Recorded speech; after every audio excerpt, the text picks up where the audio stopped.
Hello and welcome to another jungle video, and in this one I'm going to be showing you some of the best runes and items that have been emerging over the past couple of weeks, some niche builds and things that are really kind of hidden OP on a couple different meta champions. While this channel does strive to be educational, sometimes we simply have to be informative. It's all very well having the best techniques to become the best jungler, but do you have the best itemization and champion choices? So it's always good to break up the gameplays and detailed videos with something like this. I do hope you enjoy the new format, so please consider liking and subscribing if you do, and maybe head to the Patreon if you want to consider supporting quality over quantity. And I guess we really don't need more of an introduction than that, so without hesitation, let's begin. The absolute first thing I want to talk about is Ekko jungle with Omnistone. Now Kanavi in the LPL, a professional player, has actually started setting a few trends as well as iterating and making popular some others. An example is the Smite Ignite Graves, as well as using quite a lot this Ekko Omnistone build. Now why would you want to use this over perhaps Dark Harvest? Against a full squishy team comp where you can burst them very quickly, get those damage procs and stacks and scale very nicely,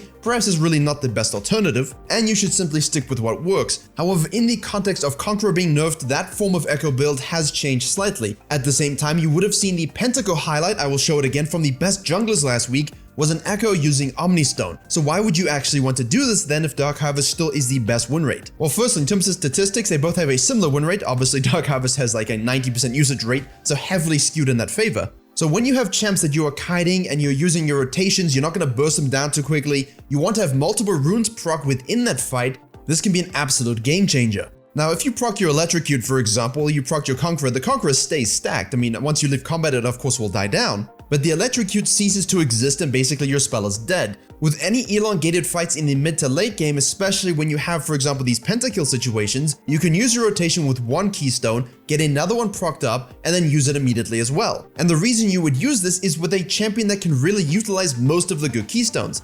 I mean, is Aftershock really that amazing? No, not really, but if you get that before a big fight and you are an engaged tool, well, then you might change your opinion. The thing is, it's best in the mid game when they don't really have enough damage to deal with Ekko, which means they can't really kill you and you can basically have enough time to get 2 keystones off. In addition, the inspiration tree for Ekko is very useful. Normally, if you're going Dark Harvest, you can go your Ravenous Hunter, you go your Eyeball Collection. Those are really nice, so we can keep those on the setup. But Ekko also makes amazing use of Magical Boots, Cosmic Insight, and Futures Market. This allows you to go deep into financial loans with the shopkeeper to get those items that really take Ekko from the weaker early game into the strong mid to late game. Now you lose your burst damage, but you gain a bit of movement speed, you gain extra items sooner, and certain runes that proc off the Proto Belt, like for example Phase Rush, really add into his combos and utility. If you understand Ekko fully, and you understand all the keystones fully, you can really make the most out of good RNG. Dark Harvest is still a better keystone, the consistency, the reliability. However, if you like that Proto Belt, maybe you want to go into a Lichbane afterwards,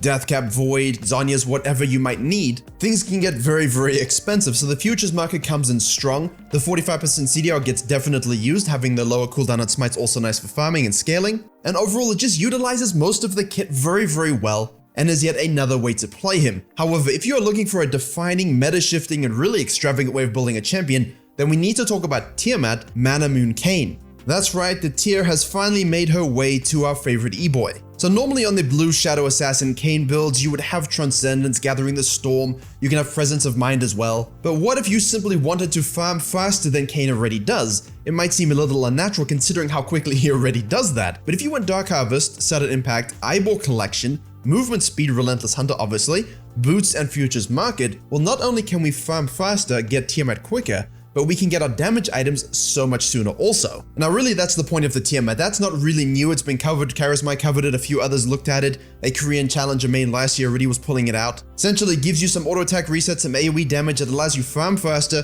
which means you can fill the gaps in that downtime by ganking, counter jungling, securing objectives, and so on. At least in theory. That's right, some of you look a little too long at the Scuttle Crab.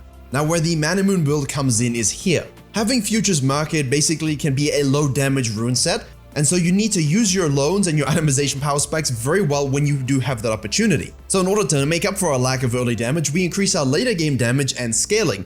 And you should only go this build when you are going for the Shadow Assassin, and you do not want to buy it before your transformation. This means if you have a very early blue form and you perhaps have Stalker's Blade and Tiamat, you can afford to go straight into Manamune before you finish the warrior. In fact, you can even think about going that serrated dirt before warrior because of the itemization spike it provides. So a lack of damage from runes gets made up for having that Tiamat for faster farming and giving some of that damage back, and then you can afford to go sooner for itemization spikes and the tier build to really scale like a beast. And for that reason, you do not want to do this in a losing game. It stacks way better in Shadow Assassin form. You do not want to buy it as base Kayn or he becomes too weak. Focus on your regular itemization after Tiamat. Make sure you're still having your warriors, your dirks, your pickaxes, whatever you need to build before going blue. Yes, Tiamat will cover up some of the loss of the only damage and has extreme synergy with Futures Market, but that breathing room before deciding to go pure lethality or Manamune is very important. Which means if you're behind but blue Kayn is still the best option for the game, you don't have to go into the Manamune, but you can just afford to get your items sooner. And of course, with our Q spam, given the new cooldowns as well as the mana advantage of having that, you can stay out longer, be in more elongated fights, although with that burst damage you're just looking to one-shot everyone.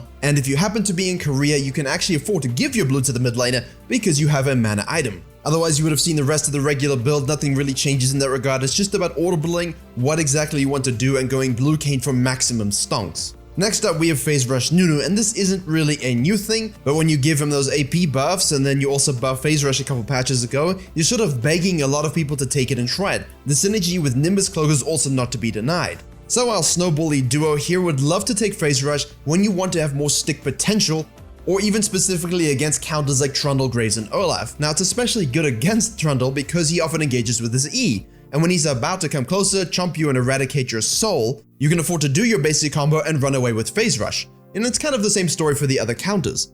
Graves showing up to try and burn us with his ignite, okay, well, you know, we snow, so we don't really want that. Proc your phase rush, run away. The Keystone is always very good if you want to take Protoball because it helps you proc the Keystone much easier, and with the buff to the AP ratios, you've got a lot of synergy with that item as well. The nice thing is Nunu is a great spam ganker and has that W, that really nice snowball from long range, makes him very difficult to deal with, especially in the lane ganks. So it allows you to take all the movement speed runes from Sorcery, Nimbus Cloak, Celerity, head up that Water Walking as well. I mean, you can afford to also go gathering the Storm depending on your secondary tree, but hey, we're gonna commit to the full movement speed rush. And all of that movement speed together, along with Eyeball Collection and Relentless Hunter, maybe you have another secondary rune page if you want, that's just a default choice. It really makes your overall ganking and skirmishing that much better, that much more fluid, opens up itemization and synergy, and broadens out the champion that people thought was kind of boring, just a standard Aftershock tank. But on that note, please, if you are the only tank on the team and you really have to be the engage and you really are the only sustain or peel, Aftershock is still good. It is still fundamental and it can still win you a lot of games. Don't get caught up in the new fancy phase rush approach. I mean, if you're playing against Trundle, obviously take phase rush. We don't want to give him any more resistances than he needs. But overall, if you like kiting, running around and annoying people with your movement speed as well as rushing at ADC's faces very quickly, this is what you take.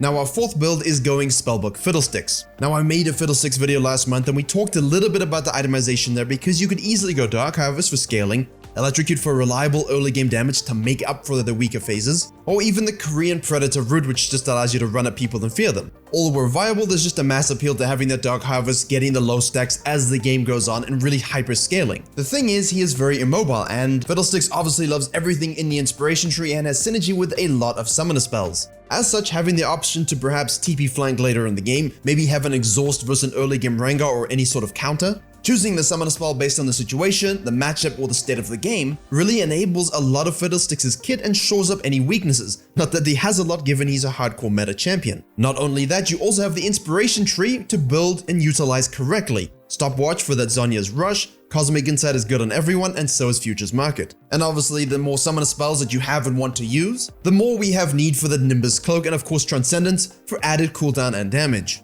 Fiddlesticks' itemization does change a little bit depending on the region and preferences of the player, although I guess you could say that for any champion and region, but nonetheless you see the core items on screen. Don't forget to flex as necessary. Maybe you don't need the Morellos, but you want the early orb damage. Maybe there's a lot of tanks that Leandris is really good. And please do not underrate the nature of that Void Staff for true damage on those ADCs.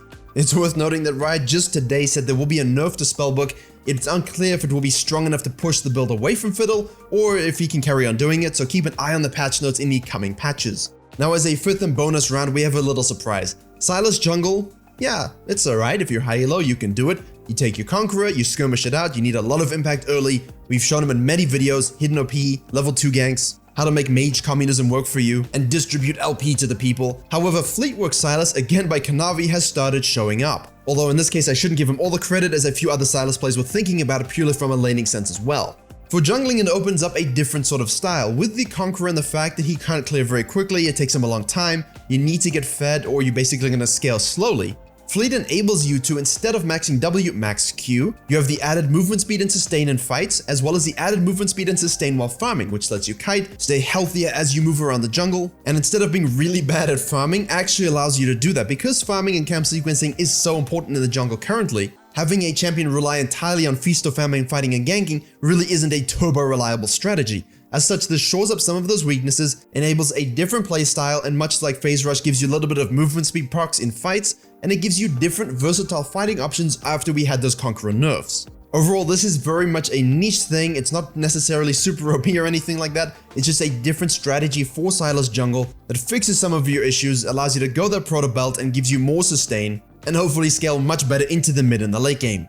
Well, there you have it, the meta junglers using different runes and itemization to enhance different parts of their kit, different playstyles, and in a year where metas change slowly and the patches have been more cautious, it's very interesting to see when things are left a longer time, how the best players in the world iterate on their builds depending on what the meta is. As such, I hope you have fun and success trying some of these builds. Please let me know in the comments and like the video if you would like to see more of these every now and again. It's nice to give context on why they're strong and how it affects the playstyle, rather than just boring you with a whole bunch of stats like certain other videos. But again, thank you very much for watching. I will be playing in the Twitch Rivals on NA actually from EU West, so keep an eye on this channel as well as the gameplay channel for footage of that if you are interested. Don't forget to subscribe for other tutorials coming very soon.